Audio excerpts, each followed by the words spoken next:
Assalamualaikum Assalamualaikum warahmatullahi wabarakatuh. Alhamdulillah alladzi bi ni'matihi tatimmus shalihat. Ashhadu an la ilaha illallah wahdahu la syarika lah. Wa ashhadu anna sayyidana Muhammadan abduhu wa rasuluhu la nabiyya ba'dah. Allahumma salli wa sallim ala sayyidina wa habibina wa syafi'ina wa maulana Muhammadin wa ala alihi wa ashabihi wa man tabi'akum bi ihsanin ila yaumiddin, amma ba'd. Faya ibadallah, usikum wa iyaya bitaqwallah.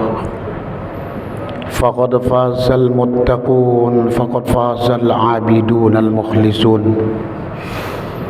Faqala Allah Ta'ala fil Qur'anil Karim, a'udzu billahi minasy syaithanir rajim. Bismillahirrahmanirrahim. Ya ayyuhalladzina amanu taqullaha haqqa tuqatih wa la tamutunna illa wa antum muslimun. Hadirin kaum muslimin jamaah Jumat rahimakumullah. Puji dan syukur alhamdulillah kepada Allah. Salawat dan salam kepada Rasulullah Nabi besar kita Muhammad sallallahu alaihi wasallam. Marilah sama-sama kita meningkatkan kualitas iman dan takwa kita kepada Allah Subhanahu wa taala. Hadirin kaum muslimin jamaah Jumat rahimakumullah. Allah hadirkan jiwa dan raga kita di rumahnya yang begitu indah, dalam keadaan bersuci di rumah Allah. Ini merupakan sebagai satu tanda kita sebagai hamba yang bersyukur, sebagai satu tanda hamba yang pandai berterima kasih kepada Allah Subhanahu wa ta'ala. Allah hanya minta kepada kita ibadah. Allah hanya meminta kepada kita tinggalkan sejenak aktivitas dunia kita untuk hadir di rumah Allah di Sayyidul Ayyam Yaumul Jum'ah yang diberkahi. Allah tegaskan di dalam surah Al-Ghasyiyah, di mana Allah menampakkan kekuasaan dan kebesarannya bagi kita agar kita sadar kita ini bukan siapa-siapa. Kita ini adalah hamba yang lemah. Tidak ada daya dan upaya melainkan pertolongan Allah Tabaraka wa ta'ala. Perhatikan kekuasaan dan kebesaran Allah. Afala yanzuruna ilal ibili kaifa khuliqat. Apakah mereka tidak memperhatikan, kata Allah, bagaimanakah Allah menciptakan unta? Wa ilas samai kaifa rufi'at. Bagaimanakah langit Allah tinggikan, saudara? Wa ilal jibali kaifa nusibat. Bagaimanakah gunung-gunung yang menjulang tinggi Allah tegakkan? Wa ilal ardi kaifa sutihat. Bagaimanakah bumi Allah hamparkan? Fadzakir innama anta mudzakkir. Berilah peringatan kepada mereka-mereka yang ingkar atas nikmat Allah, karena kamu hanyalah orang-orang untuk menyampaikan berbagai macam peringatan-peringatan. Sungguh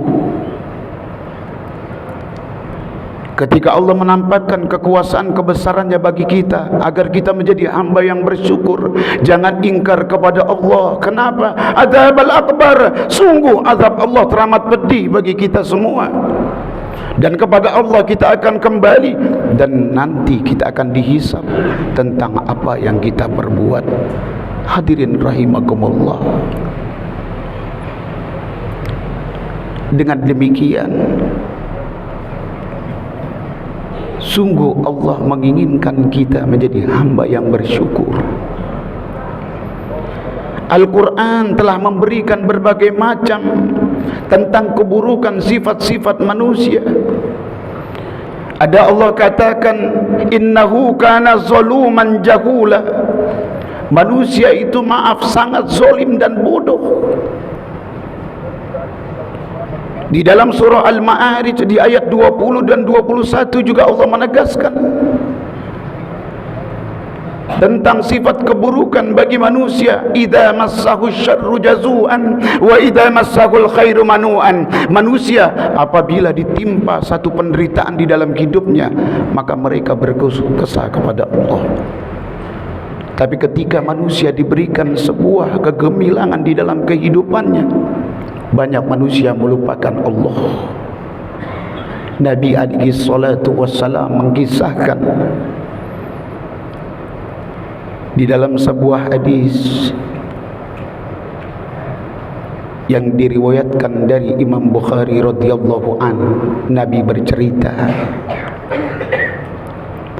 karena memang Al-Quran itu adalah peringatan dan pelajaran bagi kita tentang kisah-kisah kehidupan para anbiya wal mursalin, tentang kehidupan orang-orang yang salihin, tentang bagaimanakah Allah kirimkan azab, Allah timpakan musibah bagi hamba-hamba yang ingkar kepada Allah. Rasul alaihi salatu wassalam menceritakan,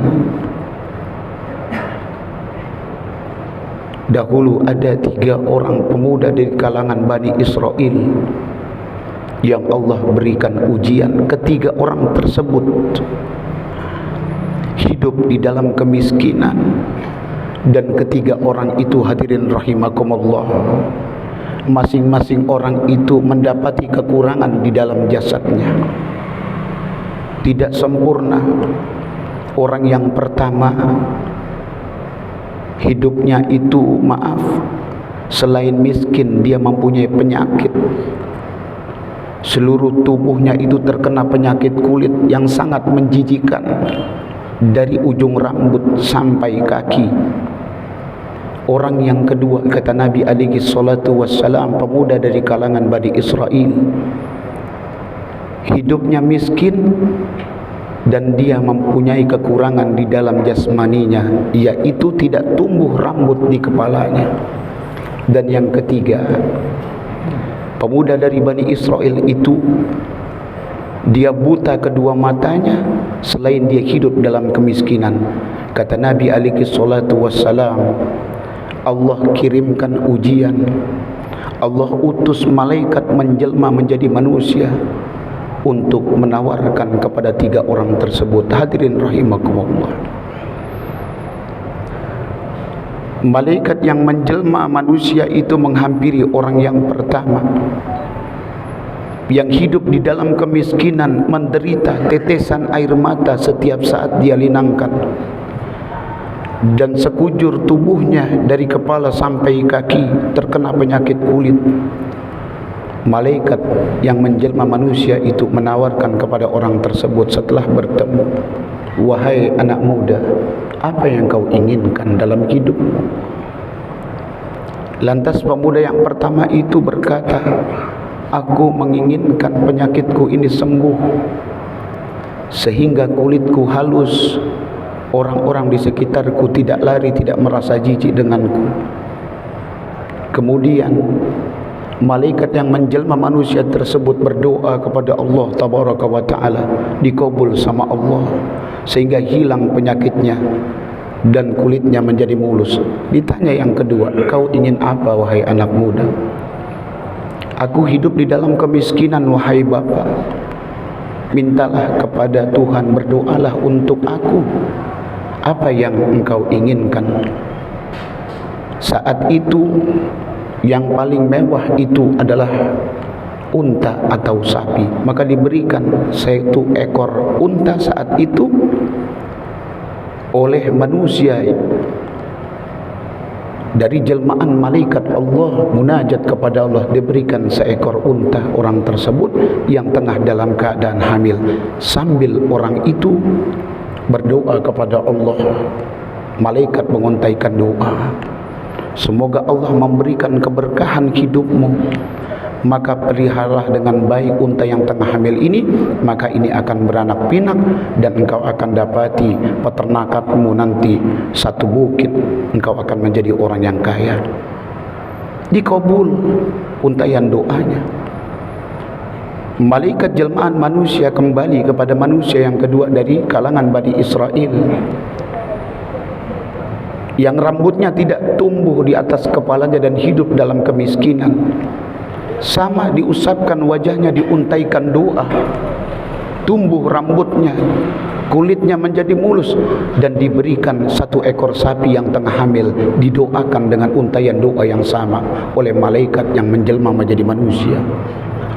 Diberikan satu ekor sapi yang tengah hamil itu nanti akan beranak pinak. Yang ketiga, hadirin rahimakumullah, orang itu dalam keadaan buta dan miskin. Dia minta kepada orang itu untuk berdoa kepada Allah Tabaraka wa Ta'ala. Alangkah indahnya kalau Allah menganugerahkan kepadaku mata yang bisa menyaksikan kebesaran Allah. Aku dapat menatap wajah kedua orang tuaku. Aku dapat menatap indahnya hidup dan kehidupan alam semesta. Dikabul untaian doa dan diberikan satu ekor kambing yang dalam keadaan hamil. Hadirin rahimakumullah. Singkatnya, ketiga orang pemuda dari Bani Israel tersebut telah memiliki harta benda yang berlimpah ruah, dan Allah sempurnakan jasadnya. Dan akhirnya selang beberapa waktu di kemudian, Allah jelmakan kembali untuk menguji ketiga orang itu dengan wujud yang sama seperti sebelum dia mendapatkan keberkahan kenikmatan dunia. Didatangi orang yang pertama dengan wujud seperti kejadian saat dalam keadaan miskin dan dia dihinggapi penyakit kulit. Dia datangi, malaikat menguji kembali perintah Allah berwujud manusia. Didatangi, meminta satu ekor unta, padahal jumlah untanya itu sudah ribuan. Dia menjadi orang yang hartawan. Maka ketika dia meminta, wahai Bapa, aku kehabisan bekal, berilah aku satu ekor unta untuk kulanjutkan perjalananku yang masih jauh dan habis perbekalanku. Apa kata orang tersebut? Tidak bisa, tidak akan kuberikan kepadamu. Demi Allah, berikan kepadaku, kata malaikat yang menjelma manusia. Allah akan memberikan keberkahanmu di dalam hidup. Tidak. Sampai malaikat yang menjelma manusia itu mengatakan, dahulu engkau seperti aku. Allah telah kabulkan permohonan seorang hamba dan Allah telah berikan kenikmatanmu hidup. Dulu engkau dalam keadaan miskin, tubuhmu cacat, penyakit kulit tumbuh di tubuhmu, tidak ada satu pun yang luput dari tubuhmu penyakit kulit. Sekarang Allah telah menganugerahkan kepadamu kenikmatan yang sungguh luar biasa. Demi Allah, berikan aku satu ekor unta. Tidak, ini adalah hasil waris dari keluargaku dan hasil usahaku. Maka malaikat menjelma manusia itu berkata, jikalau engkau berdusta, maka Allah akan mengembalikanmu seperti sedia kala. Yang kedua, sama hadirin rahimakumullah, telah tumbuh rambutnya, halus kulitnya orang yang kedua dari Bani Israel itu. Sungguh ribuan ekor sapi telah beranak pinak, yang tadinya cuma satu Allah telah mengabulkan. Diminta, maka tidak diberikan oleh orang itu. Maka malaikat yang menjelma manusia pun mengatakan, jikalau engkau berdusta atas nama Allah, maka Allah akan mengembalikanmu seperti kejadian seperti aku, dan dahulu kamu seperti aku wujudnya. Malaikat menjelma manusia menemui orang yang kedua dalam keadaan tidak tumbuh rambut sedikit pun di kepalanya. Allah tidak diberikan. Akhirnya malaikat menjelma manusia tersebut mendatangi orang yang ketiga, yang dahulu dalam keadaan buta. Malaikat pun menjelma manusia datang ke orang tersebut dalam keadaan buta, dalam keadaan miskin. Akhirnya dia minta, karena telah diberikan 1 ekor kambing yang tengah hamil beranak pinak saat itu, sehingga ribuan ekor kambing yang dimilikinya.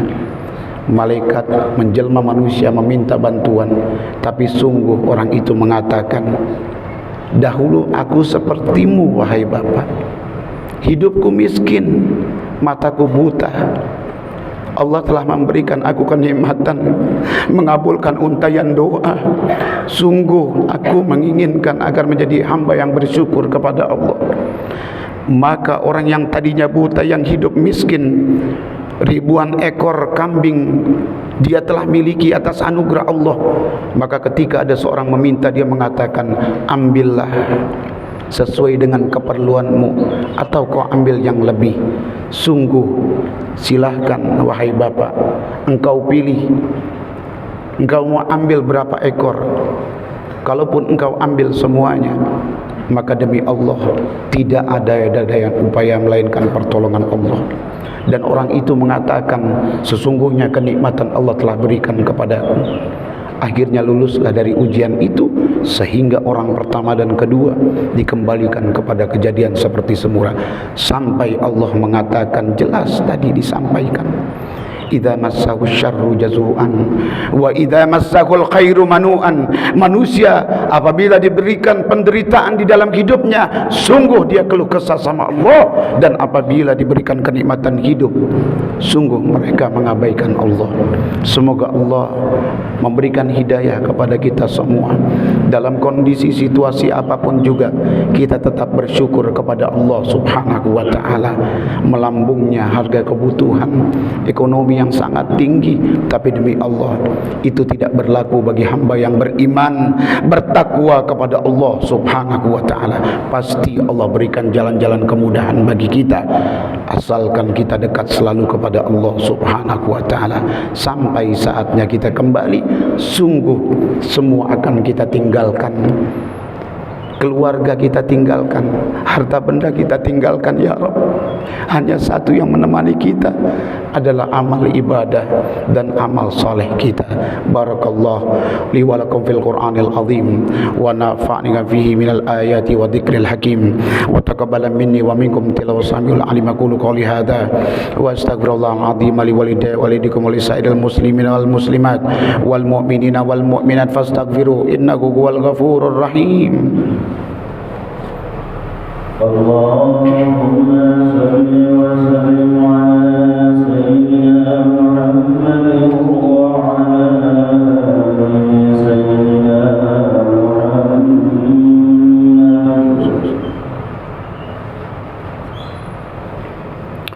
Alhamdulillahi hamdan katsiran kama amar. Asyhadu an la ilaha illallah wahdahu la syarika la irghaman liman jahada bihi wa ghafar. Wa asyhadu anna sayyidana Muhammadan abduhu wa rasuluhu sayyidul khalaiqi wal bashar. Wa sallallahu ala nabiyyina Muhammadin nabil ummi wa ala alihi wa sallama tasliman katsiran, amma ba'd. Faya ayyuhal muslimun rahimakumullah, ittaqullah wa fa'alul khairat wa jatanibus sayyiat. Wa qala Allah ta'ala fil Qur'anil Karim, innallaha wa malaikatahu yusalluna 'alan nabi ya ayyuhalladzina amanu sallu 'alaihi wa sallimu taslima. Allahumma salli wa sallim ala nabiyyina Muhammadin nabil ummi wa ala alihi wa sallam ajma'in wa tabi'in warḍu 'anhum bi rahmatika arhamar rahimin. Allahumma ighfir lil mu'minina wal mu'minat wal muslimina wal muslimat al-ahya'i minkum wal amwat. Allahumma iftah 'alaina abwabal khair, abwabar rahmah, maghfirah, barakah, abwaban ni'mah, abwabar rizki, abwabal quwwah, sehat salamah fid din wa dunya wal akhirah. Hasbunallah wa ni'mal wakil, ni'mal maula wa ni'man nasir, wa la hawla wa la quwwata illa billahil aliyyil azim. Rabbana ighfir lana wa liwalidayna warhamhum kama rabbawna shighara, wa li jami'il muslimina wal muslimat wal mu'minin wal mu'minat al-ahya'i minkum wal amwat. Rabbana atina fid dunya hasanah wa fil akhirati hasanah wa qina adzabannar. Walhamdulillahi rabbil alamin. Ibadallah, innallaha ya'muru bil adli wal ihsan wa ita'i dzil qurbi wal fahsya'i wal munkari wal baghi ya'izukum la'allakum tadhakkarun. Fadhkurullahal azim wa yadhkurkum washkuruhu ala ni'ami yazidkum was'aluhu min fadli yu'tikum wa la dzikrullahi akbar.